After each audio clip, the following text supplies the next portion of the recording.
जैसा कि आप सभी जानते हैं, फिल्मों या नाटकों के माध्यम से आप सभी ने देखा होगा कि भगवान भोलेनाथ एक ऐसे देव हैं जिन्हें देवों का देव महादेव कहा जाता है।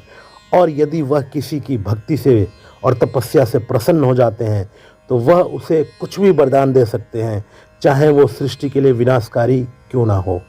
तो ऐसे ही प्राचीन काल के राक्षस अपनी तपस्या के बल पर भगवान भोलेनाथ को खुश करके ऐसी शक्तियाँ अर्जित कर लेते थे जिसके सामने देवी देवताओं का भी टिकना मुश्किल हो जाता था। और वरदान पाकर राक्षस अपनी शक्तियों का गलत प्रयोग करने लगते थे और लोगों को डराने धमकाने लगते थे। नमस्कार दोस्तों, कैसे हैं आप सभी। आशा करता हूं कि आप सभी लोग स्वस्थ एवं खुश होंगे। आज हम इस कहानी के माध्यम से एक ऐसी कहानी का वर्णन करने जा रहे हैं जिसके बारे में बहुत से लोगों को पता होगा और बहुत से लोगों को नहीं भी पता होगा। तो चलिए शुरू करते हैं। रक्तबीज नाम तो आप लोगों ने सुना होगा। रक्तबीज एक ऐसा राक्षस था जिसका विनाश करने के लिए माँ दुर्गा को काली माता का रूप धारण करना पड़ा था।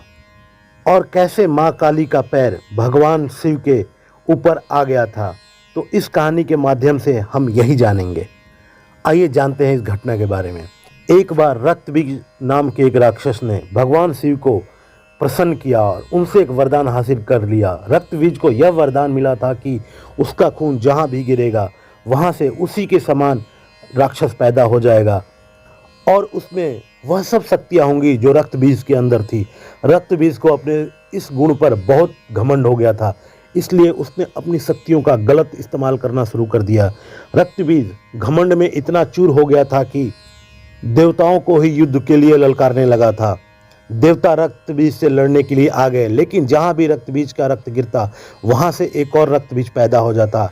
इसका परिणाम यह हुआ कि बहुत सारे रक्तबीज पैदा हो गए जिन्हें हराना किसी के बस की बात नहीं थी। यह सब देखकर देवता घबरा गए और सभी देवता माता दुर्गा के पास पहुँचे और अपने प्राणों की भीख मांगने लगे। तब माँ दुर्गा ने रक्तबीज के वध के लिए माँ काली का रूप धारण कर लिया। रक्तबीज को देखकर माँ काली को इतना क्रोध आ गया कि उन्होंने अपनी जिह्वा को फैला लिया और सारे रक्तबीज उसमें समा गए। अब जहाँ भी रक्तबीज का रक्त गिरता माँ काली उसे पी जाती।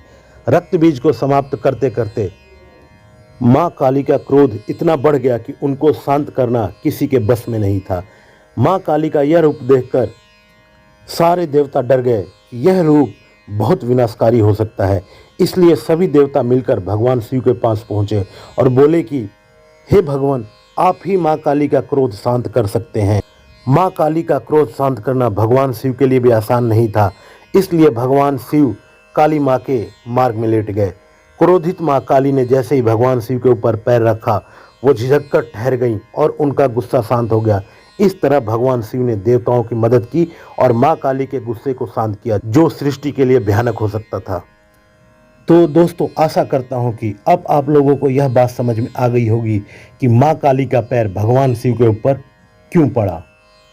अगर वीडियो अच्छी लगी तो कमेंट में ज़रूर बताना और साथ ही साथ शेयर भी कर देना। और अगर चैनल पर नए हैं तो चैनल को सब्सक्राइब करना मत भूलना। धन्यवाद दोस्तों।